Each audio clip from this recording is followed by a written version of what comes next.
Good morning, guys, and as regrettable as I wanted to do this video or not, we are doing the Ditto solo run to round off every single Gen 1 solo run in existence, and I've put this one off far too long.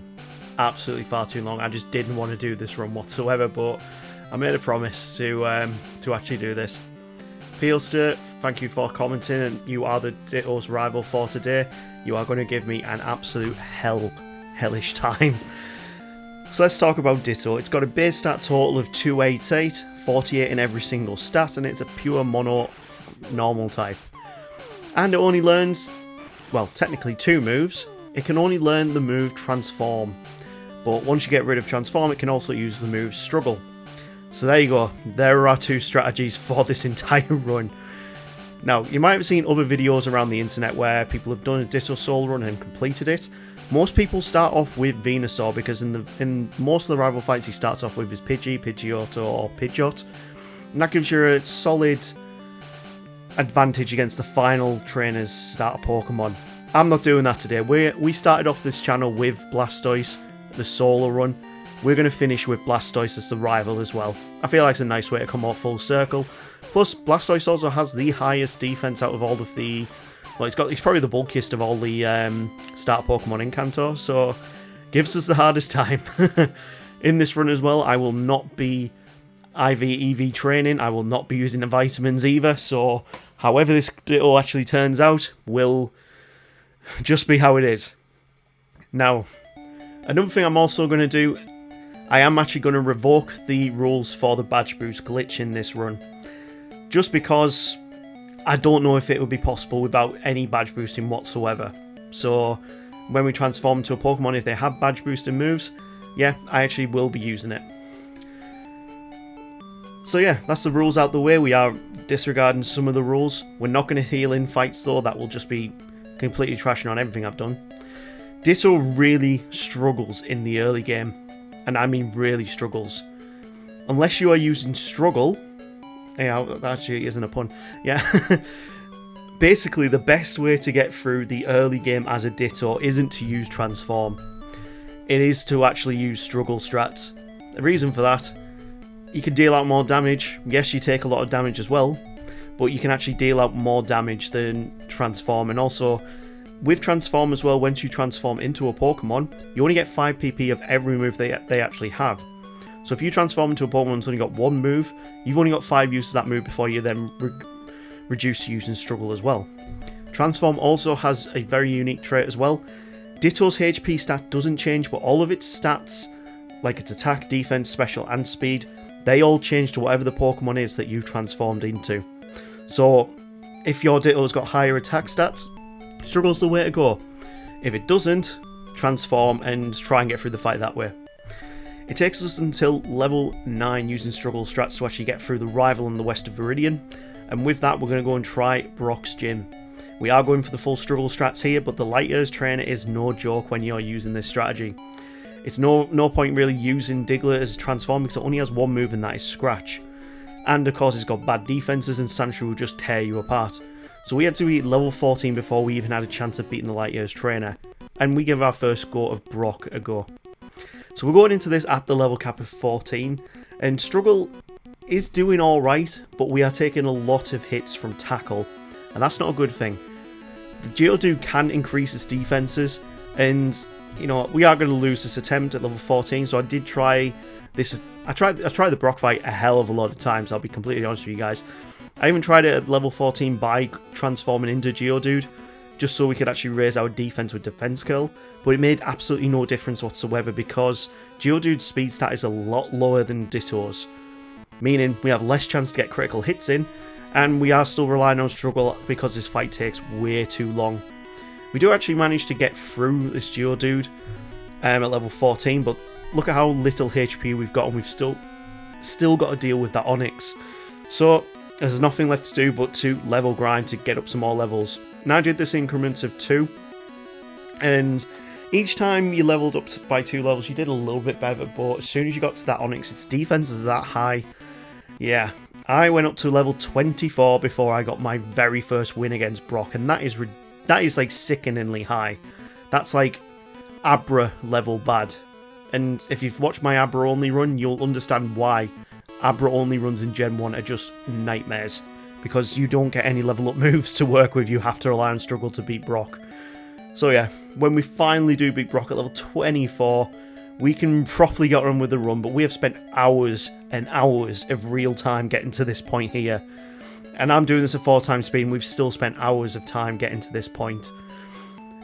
All of the next trainer fights along the next route to Mount Moon, they're not really that much of a problem whatsoever. With one struggle, you can pretty much one-shot most Pokemon, but there's a lot of trainers, and you have to keep going back to the Pokemon Center in Pewter City to then go and get your HP back up, because there's not much money to work with at this point in the game.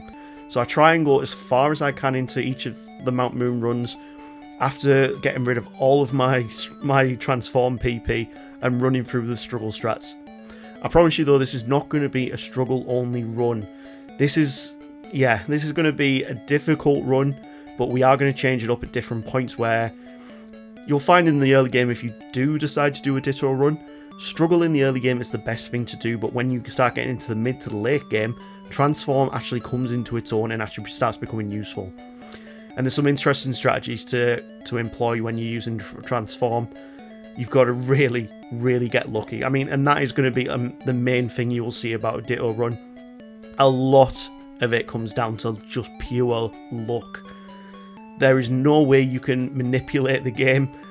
There is only luck to a Ditto actually managing to get through some fights. So, bringing ourselves into Cerulean City through Mount Moon, we've got up to level 28. And I've gone against every optional trainer that we could have gone against. But that just leaves now Misty. Misty, unfortunately, at level 28 is not a one-shot with struggle. It would be if we got a crit, but it wouldn't be just on a normal hit, and that was a high roll that you first saw there. We get very close to beating the Starmie, but we just take too much damage from the water-type moves. I tried again using Transform, of course, just to see if it makes any difference whatsoever. Because now we transformed into Staryu, we actually will be a water-type, and they won't use their water-type attacks against us. They'll only use Tackle in their X-Defense. That'll hopefully give us something to work with, but I'm not too convinced. We're still taking a lot of damage from Tackle, we're not dealing enough out, and Struggle damage is just going to make that even worse, so we do still take a loss. So, what can we do? Well, we can go and level up some more, and we might as well get on with a little bit more of the game.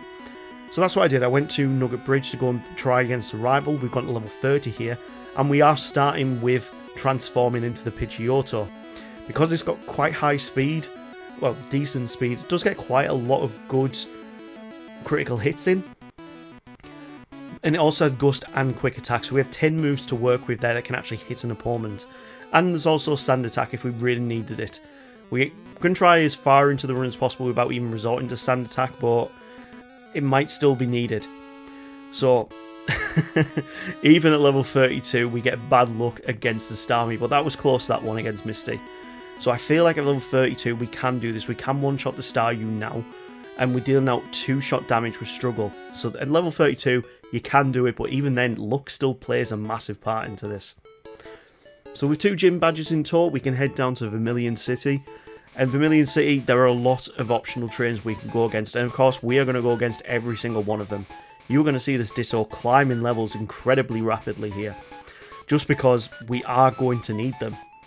I don't think Surge is going to be a bit of a problem whatsoever. His Pokemon are quite defensively weak, so a Struggle strategy would work there, but also his Voltorb lead actually has decent attacks to work with, so we could do it via either method. We'll soon find out anyway. I'm going to go against every single optional trainer though, because the main thing that a Ditto needs is HP. And seeing as I'm not using any vitamins, so no HP ups, no attack up, no like proteins, nothing like that. I'm trying to see if a Ditto can do this purely off its level up, like increases in stats. So at level 38, we've got 107 HP to work with. We're going to go with the transform strategies again on the rival against Peelster, just because it works so well on Nugget Bridge. But we've got 60 HP though to try and deal with the rest of his team. We haven't resorted to struggle strategies yet. We've got a decent amount of attacks still to work with, and we're down to 12 HP going into the war total. And I think, you know, this is probably the right time to use Sand Attack, and we managed to get a critical hit of 3 HP to beat him first time. I was not expecting that, but Again, bear in mind, we are very high leveled here for this part of the game. I think the only time that I've been this high level to actually get past this part of the game was when I was doing the likes of the Weedle, the Caterpie, the Kakuna, and the Metapod runs. That's the level of bad that Ditto actually is in a solo run. In a team-based run, probably a lot stronger than it ever needs to be. I mean, when I did the worst Pokemon of the generation only run, I got all the way to the Elite Four without having to use Ditto, but inevitably we failed that challenge because we did have to add Ditto in. And at the time, I had no idea whether this Pokemon could actually beat the game or not, or at least if I could beat the game or not. I have seen videos around where people have been able to beat the game with Ditto, but they've used different methods to what I'm going to be using in this video. So in Surge's gym, we've got a few trainers we are going to go against just to get our last bits of experience, because after the third gym, I'm not going to be going against as many optional trainers as I did before. Let's see how we do against Surge anyway. So Surge, of course, has got 3 Pokemon, and his first Pokemon is a Voltorb. Now, it has some incredible moves for the early game. It gets Sonic Boom, which does a set 20 damage, but what's even better, it gets Screech. Now, Screech lowers defense by 2 stages, and it also has Tackle as well. All of Surge's Pokemon are quite defensively weak, and this plays into our hands perfectly. We can tank a lot of damage because we're an electric type. It's very unlikely they're actually going to use their electric type moves. Sonic Boom can chip away, then we can use Screech to deal out good decent damage. We get down to 6 HP, we've run out of Sonic Booms, so we resort to using Struggle, and we still get the win. That's a first time win against Surge. I'm very happy with that because I didn't think I'd actually go against any gym leaders where we actually managed to get a first time win, but yeah, Surge is a first time win. I'm demoting him for the last time. Surge has gone down to a private. Unless, what is the lowest rank in military? I'm not 100% sure if I'm being honest. That brings us to Rock Tunnel, and Rock Tunnel has its own problems. The first, of course, is going to be the Exploding Hiker. But we don't even see an explosion in this one. We get down to half HP, using just Struggle alone, and this Graveler completely whiffs it and misses a Rock Throw. If it'd gone for Stealth Destruct, we would have lost. And bringing ourselves out of Rock Tunnel, that brings us to Lavender Tower. And this is where the run starts to snowball. And I don't mean snowball in a good way, I mean really badly snowball. The Rivals team now has got 5 Pokemon. Struggle strategies are no longer becoming viable.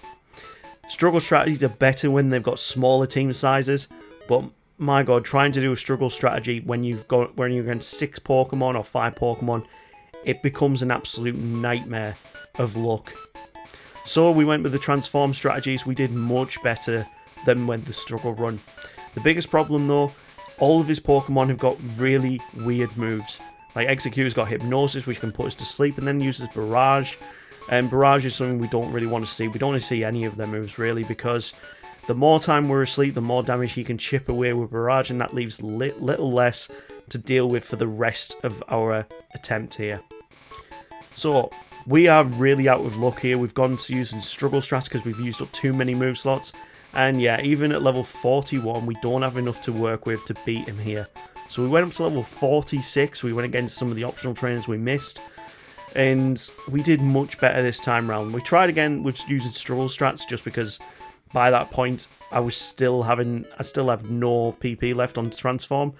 And we managed to get this time to get all the way through to the Wartortle, so this makes me think that using the transform strategy actually will work a bit better. Yes, we are kind of reduced to using the Pidgeotto stats, but we go wild with the critical hits here. We get 2 in a row, and then the Execute goes down to 3 quick attacks. So now we've only got Gust to work with. It's still a physical type move, so it will do decent damage on Kadabra with its low defenses, and that brings into Wartortle with 78 HP. It's going to chip away at us with water type moves. We can use Sand Attack to try and avoid most of his hits. And then from there, we're going to be in struggle range with getting rid of all of the Whirlwind PP. With 40 HP to work with, and the Sand Attacks working in our favour, that gives us the chance to win. So I wasn't expecting us to level up that much, but it still managed to beat that rival a lot quicker than any of the other Pokemon in the Impossible tier. That brings us over to Celadon City, and of course we do our little errands, getting Fly and getting the fresh water so we can open up Saffron. But first off, we're going to go against Erica. Now you might be wondering, why have I gone to Erica instead of going to Giovanni first? Erica is genuinely a lot easier. She starts off with a victory belt, which has some incredible moves. You can go really cheesy by going sleep wrap strats, or when the Tangler comes out, you can use poison powder, chip away at it that way. But it's also got the move Razor Leaf, which has a chance to do critical hit, and that's what we need. We're using as much Wrap PP as we can just to try and get rid of it. We're using poison powder to get rid of it as well, because it's only useful on the Tangler, and we'll use Razor Leaf to just chip away at that last bit of health. That then brings in Vileplume. We need to keep it asleep, we need to use Wrap on it to deal out as much chip damage as possible, and then hopefully put us in a range where Razor Leaf can finish it off. So now we've got 4 Razor Leafs to work with, and it's not unfortunately going to take it out with just Razor Leafs. We probably are going to resort to the last hit or two being Struggle, unless we get very lucky with this last Razor Leaf, and we do with a critical hit. So yeah, we didn't even take half our damage then. Again, that is another first time win. Third and fourth gyms are easy first time wins, but again, that's kind of a moot point because we are very over level for this point in the game. Now comes the real challenge. Giovanni is a bloody nightmare. An absolute nightmare throughout this entire run. And it comes down purely to his rock types. The Onyx not so much, because we actually learn the move Rage, and believe it or not, Rage is actually good in this run. Yeah, Rage is actually good in a Gen 1 solo run, and it comes with freaking Ditto. Because we get hit so many times as an Onyx, we can tank hits, meaning that attack will just skyrocket up to max, and Rage will just sweep through the entire team. But this is easily the easiest Giovanni fight we will see throughout the entire run. It is just... I dreaded seeing this guy every single time. That attempt as well took multiple times. That also brings us to Lavender Tower, which is where most of the impossible runs actually failed. This is where Ditto actually shines though, because at level 48 and using Transform, we can transform into Ghastlies and use Nightshade and the combination...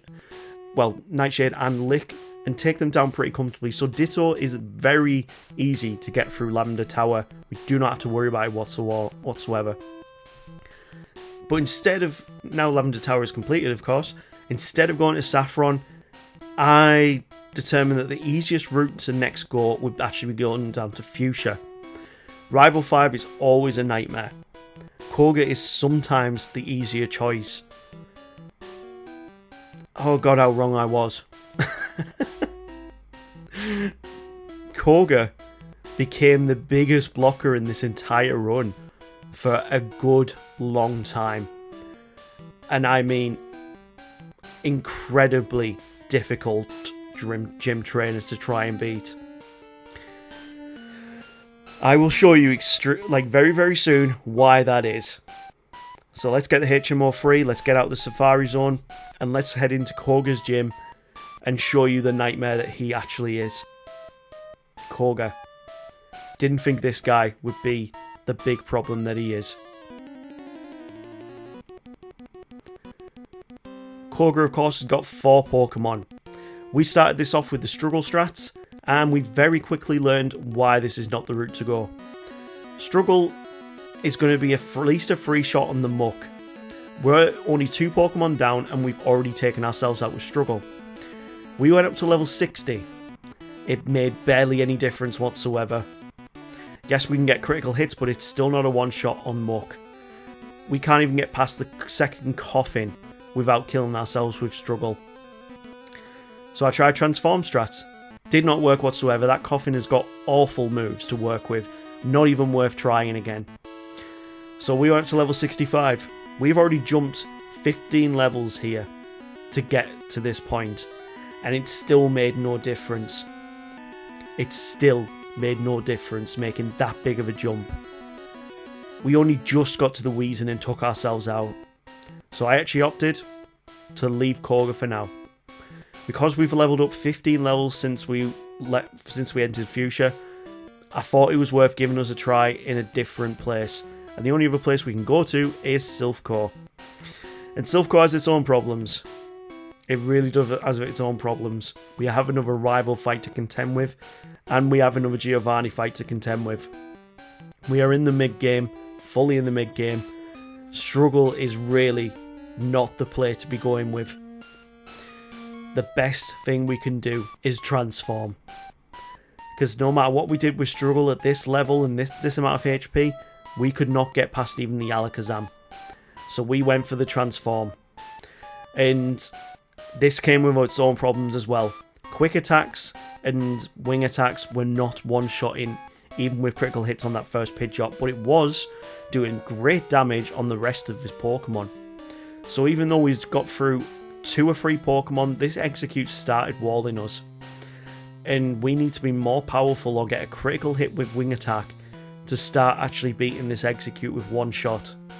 Because as soon as that Leech Seed is set up, the attempt is over completely. And of course it'll set up Reflect, which means that your damage is negligible compared to what it should be. We can get paralysed.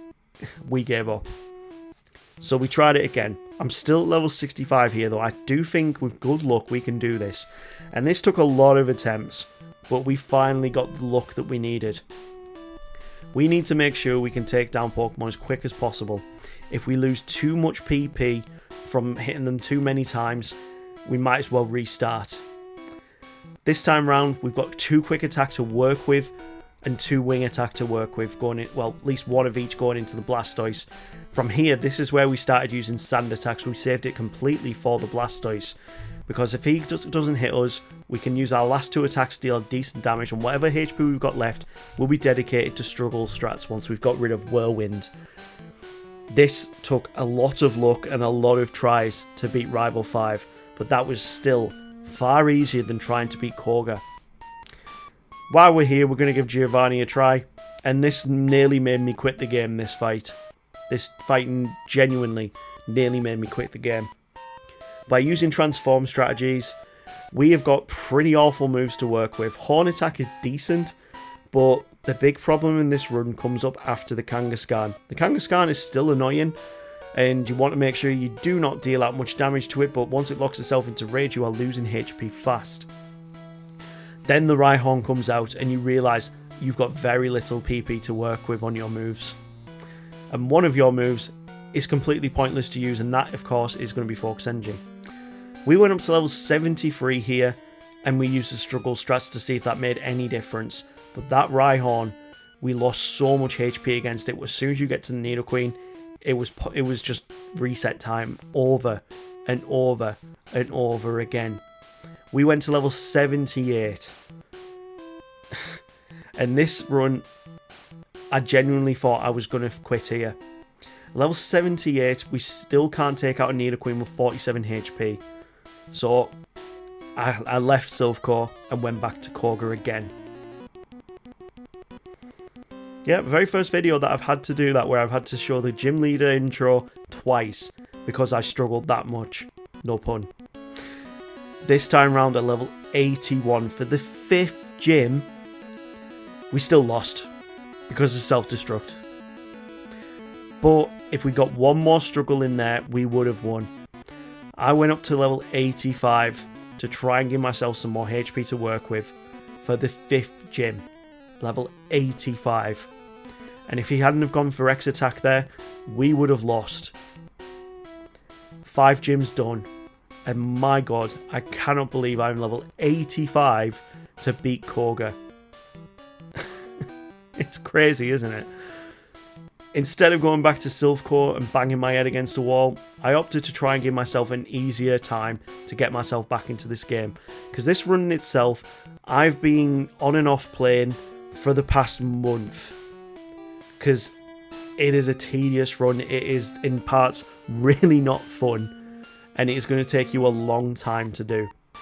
And sitting down for just one session to try and do the full game was impossible for me. I had to do this over a month, chipping away at it, coming back even when I thought that it was completely impossible. And yeah, at that point I decided it was worth going against Blaine first, before going back to Silphcore. We're going to make sure we get every single question right for this final video. There is no way I'm getting this wrong after 151 videos. No way I'm getting all of his questions wrong. I really had to worry to myself though, is TM28 Tombstoner? Is it really that? I don't know. I'm going to have to see if I get that right. It was. I got through to blame about getting all the questions right. So yay, that's one positive so far. We went into this level 85 with the struggle strats, and we did it surprisingly well.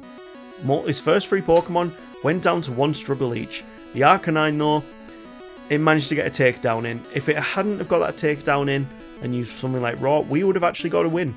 So yeah, let's try that again. I think it's possible at this level. I also opted to try something different, so this time we transformed into the Growlithe. Now Growlithe isn't all that powerful, but it does get the move Agility. That means we can actually badge boost a bit. And Takedown isn't the worst move, but it's also not the best move. But what else it can do after a few badge boosts is, actually it can take out Pokemon pretty comfortably. We're at 45 HP going to Arcanine. Hopefully we can do this with... No, we can't do this. Oh, we made it even worse with transforming into Growlithe. Okay, let's try this one more time. Let's see if we can do this struggle strats again like that first attempt. First 3 Pokemon go down same as the first attempt. We're at 76 HP going into Arcanine.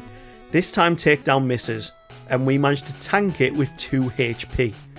Getting us the 7th badge, 6 overall so far. But with 2 HP left, that was cutting it very close. Extremely close. Now, with no other route left to go, I had to go back to Silphcore. This is the only way to open up the endgame. And we have to beat Giovanni to do this. Let's try this again. Giovanni, we're going in with the struggle strats. Hopefully this time round we can deal out enough damage to one-shot majority of his Pokemon apart from the Rhyhorn. And the best case scenario, we get better luck against Rhyhorn.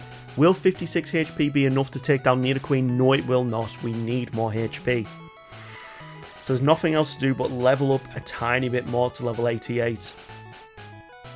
This time round, it makes a big difference. Rhyhorn does not hit us, leaving us with 73 HP. And they go for Scratch. After our struggle, it left us with 1 HP. Genuinely, over 100 attempts to do that. Genuinely. And there was absolutely no way that I was doing that again another way to try and show it was possible a different way or level up anymore. At level 88 it was already ridiculous. Thankfully we got a bit of respite though. Sabrina, at this level, even with struggle strats, absolute cakewalk. Absolute cakewalk. We did not have to worry about this whatsoever. Struggle our way through it, we get the 7th badge. And then I realised what I'd just done. I've opened up the 8th gym. That is the only place I can go. Who's the 8th gym leader? Yeah, that's right. The guy who just made me do 100 odd attempts to try and beat him. It's this guy. Again. Now this fight wanted me to just... It wanted me to hurt myself. Like, I really thought that I was just going to put the game down here. Level 91, with struggle strats, we can't get past the Nidoking. We take too much damage. So I tried transforming. And this opened up some possibilities. We can get Horn Drill on the Rhyhorn. The Dug Trio, though, can do massive damage with Dig. Stomp didn't take it out in 1. We don't outspeed anything else, so Horn Drill now is completely pointless. We don't have much PP to work with as Stomp and Fury Attack. And then straight away after the Nidoking becomes the biggest problem of all.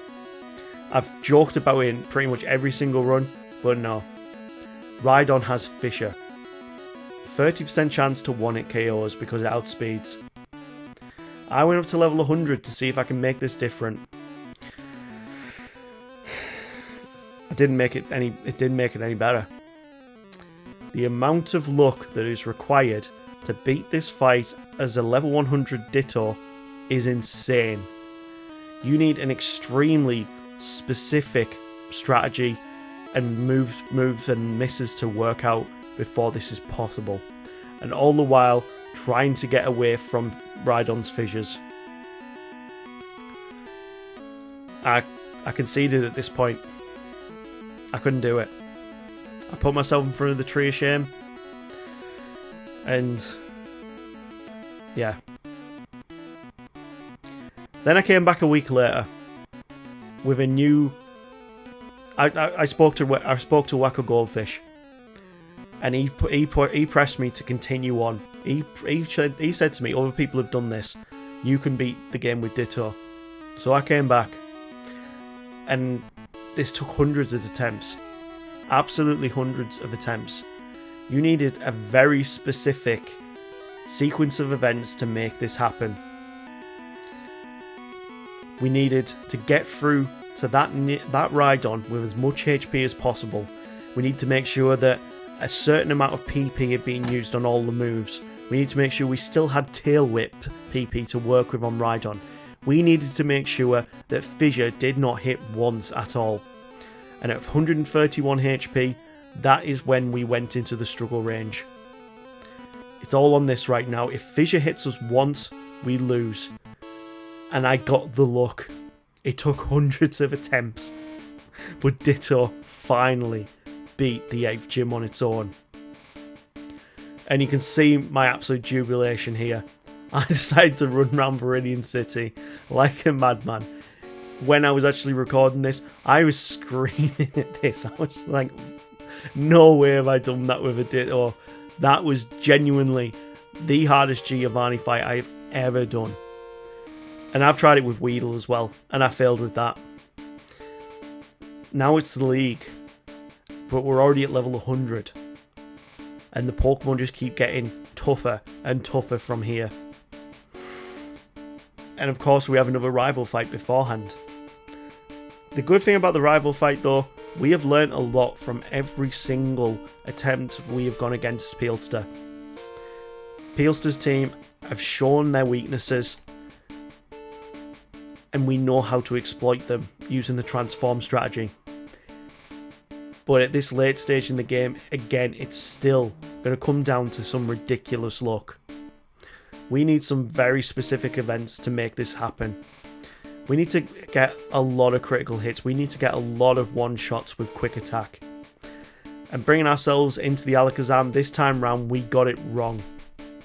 We get confused, we get hit, and Ditto falls at level 100 against Alakazam. But I didn't give up. Just from beating Giovanni at the 8th gym, it gave me a second win for this run.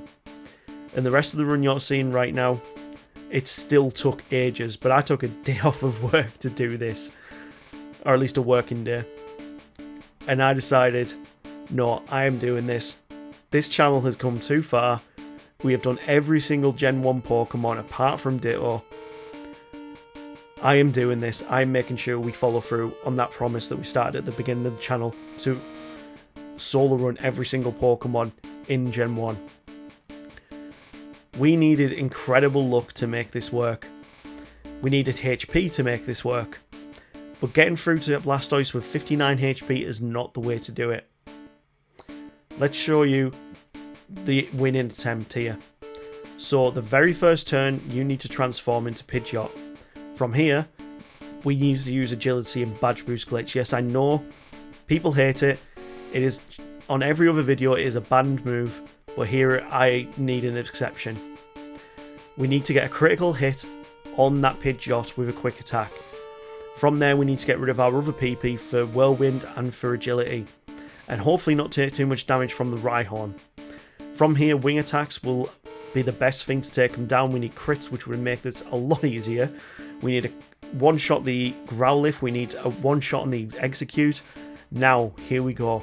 We've got 2 PP of quick attack to work with. Now we've got 1 quick attack of PP to work with and 1 of wing attack. We're into struggle range and he lowered his head, giving us the chance to actually get through. That worked out 100% perfectly for us to even make that possible. And that's not the last time we'll see Peelster. We might not even get to see him at this rate, but I've come too far to give up at this point. There is still every chance that this is not possible. Every other Ditto run I've seen people doing, like I said, they have been IV, EV training. They've been using vitamins. I have used none of that on my Ditto. Let's see if this is still possible. And of course, Lorelei is up first. And this is a big problem. Struggle strats do not work well against her. Her Dugong has got a god-awful moveset. It really does have a god-awful moveset. The Cloister is a defensive tank. Slowbro is a defensive tank, and it makes it even worse by using Amnesia. What makes all of this even worse, a lot of her Pokemon have got the move Growl. And considering Takedown is our best attack, lowering our attack is the worst thing possible here. They can also use Aurora Beam as well, which can lower attack. Thankfully, we do have rest though, so we can recover some HP. But even when we've ran out of PP completely, we still need to deal with 2 more Pokemon after Slowbro, and our attack has been nerfed into the ground, and Struggle is doing so little damage. This became one of the longest fights in the entire run. Not just for how many attempts this took to get the luck right, and yes, I am saying it. It all comes down to luck with a Ditto. If you are not lucky, you will not get through. But Struggle just didn't work for us there. This took a lot of time. And as I said, if you get hit by Growl even once, reset. Because if you are not taking down that Dugong with a critical hit takedown right away, you have got no chance in this fight. Right now, I am showing you the final attempt that I gave against Lorelei. And this is where all the luck went right in our favour.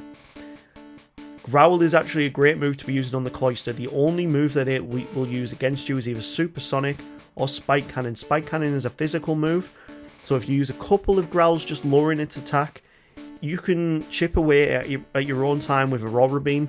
Aurora Beam, perfect move to be using because it takes advantage of the lowest special.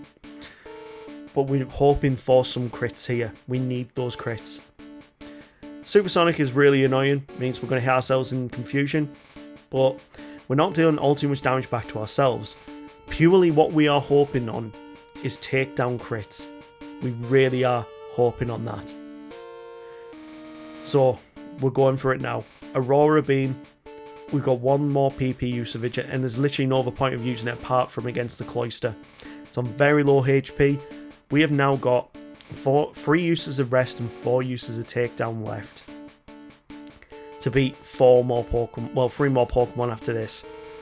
So we need to have as much HP as possible going into the Slowbro. We need a critical hit against Slowbro to take it down in 1, and we get that luck.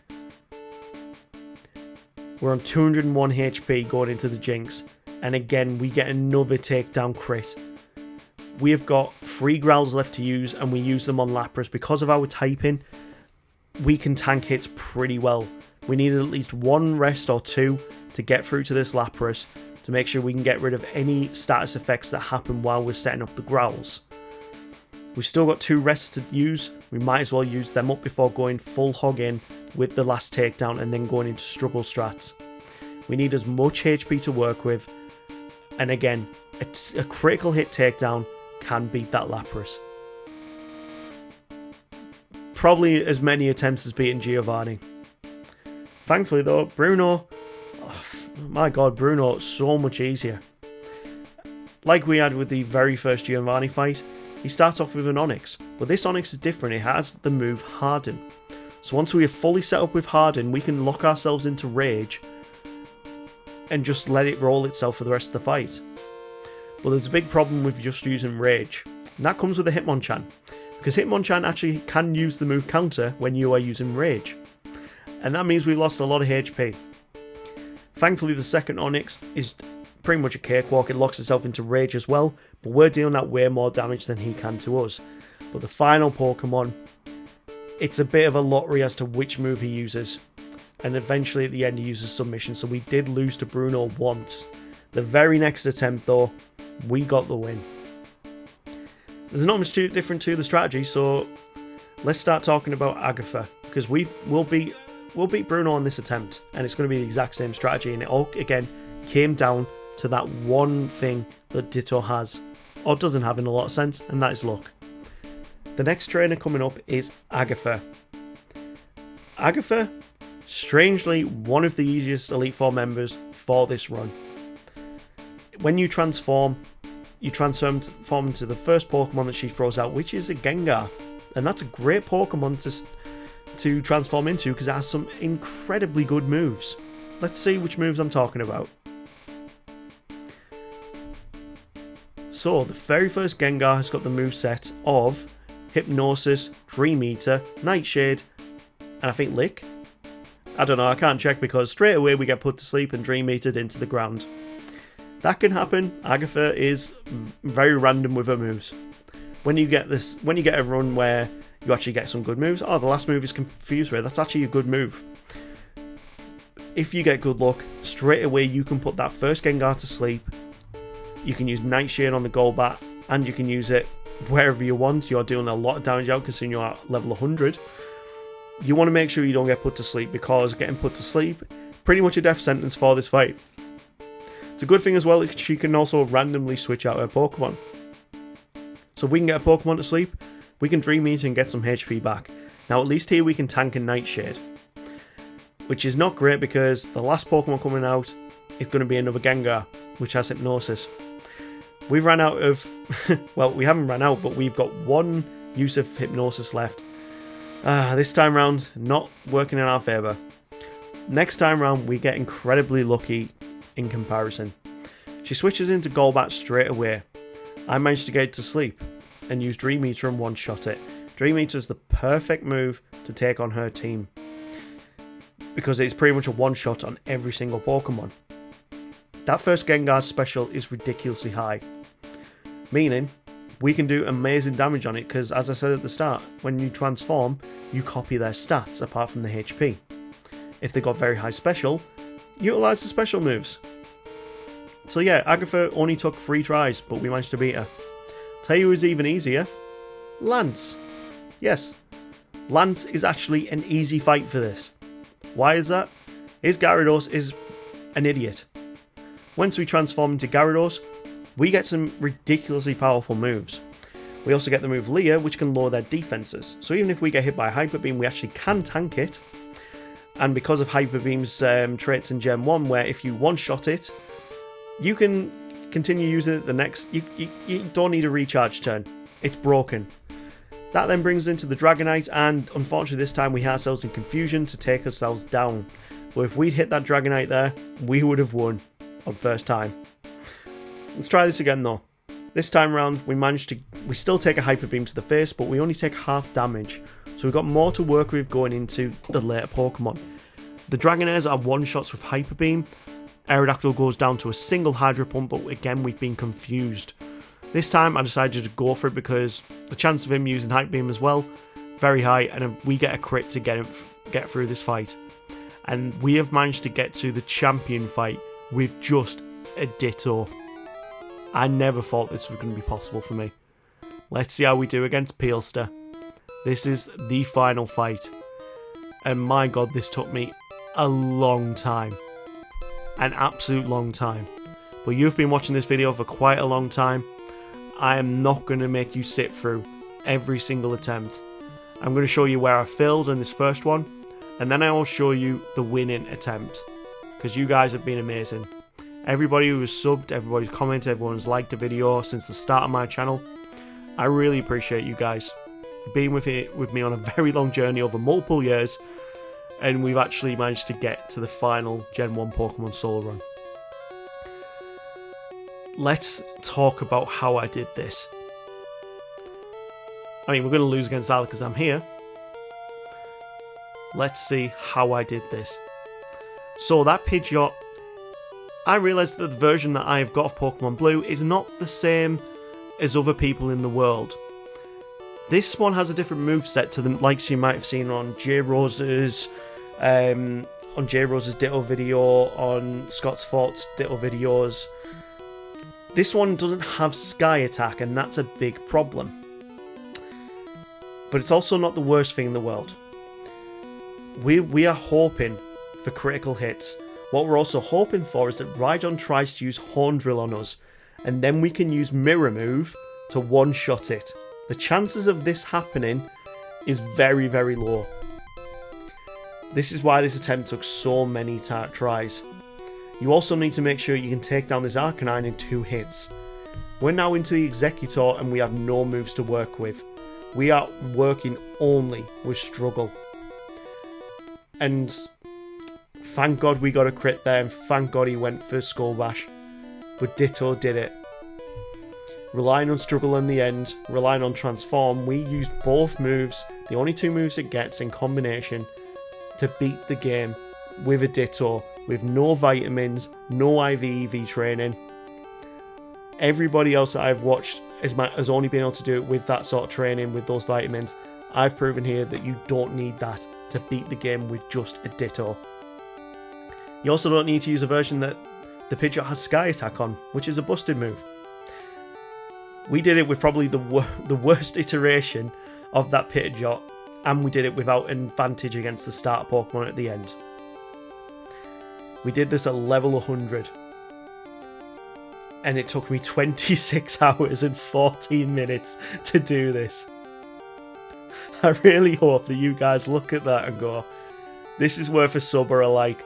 Or just even putting down in the comments, you need a rest, RB. You really need a rest. Well, I can't have a rest because very next month, we are starting the month of RB December. But my God, I am so happy that this is done.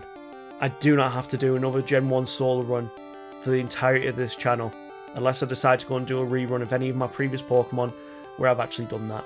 We are done. This is it. What? Oh, Christ. Yep, there's still one more. See you next week, guys.